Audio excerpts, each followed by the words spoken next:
principals from different schools, officials from the Division of City Schools, Valenzuela.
Heavenly Father, we are gathered in this momentous event.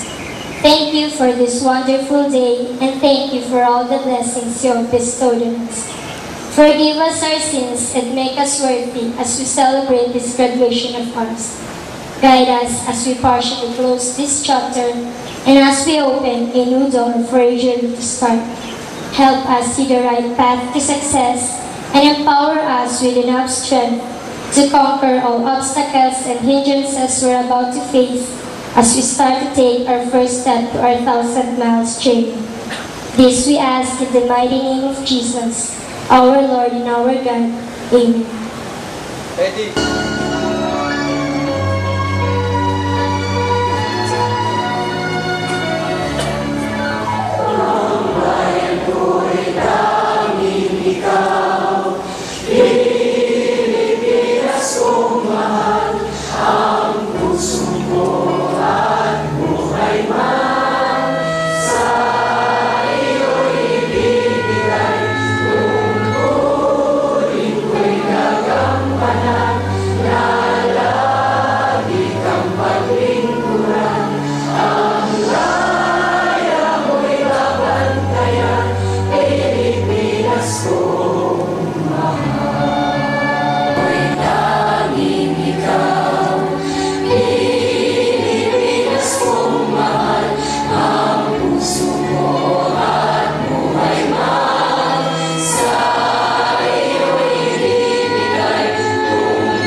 Patricia Christine C. Dunesa, salutatorian for the school year 2010-2011.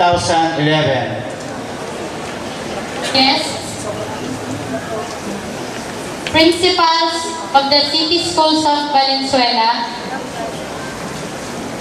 beloved teachers, parents, and fellow graduating students, a pleasant afternoon. First of all, on behalf of the batch 2011, I humbly welcome you to the graduation ceremony of class 2011 of Panumay National High School. I would like to thank and gratitude to our dear parents, teachers, friends, and family for the guidance they have given us and for the patience they have shown in teaching us things that we will take with us as we step into the big world. Also, I would like to thank our honored guests for gracing this affair and for joining us in our day of celebration. Graduation celebrates our journey. We reach the pinnacle of our journey as we carry in each of us and the charter of our path. Therefore, let us not forget that through this, it seems like an ending, but it is actually a new beginning. That we now, in each of us, carry the mysterious forces, the capacity to be co-creators in forming new stars, transformation in ourselves, and change in the society. Again, a pleasant afternoon to everyone.